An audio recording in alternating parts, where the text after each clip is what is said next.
Hello everyone. Today we're going to learn how to calculate the average in Excel. So I'll show you the formula by which you can calculate the average of any series, any numbers easily.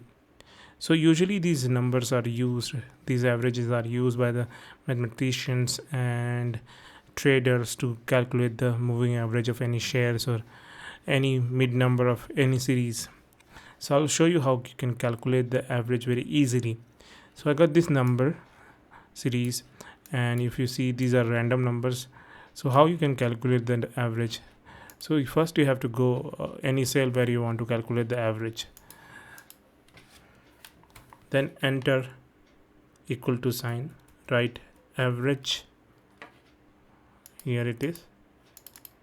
Now open bracket, select the whole series for which you want to calculate the average, close bracket and enter. So this is the average that we have found for this particular series over here.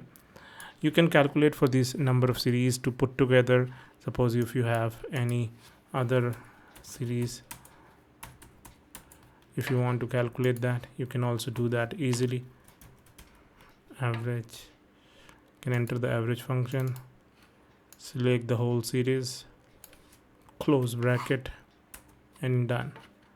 Suppose if you entered any incorrect number, let's say I entered a 102 as an incorrect number, I want to make it as a 200. So you can do that. The formula, the value will change automatically that you have obtained by applying average function.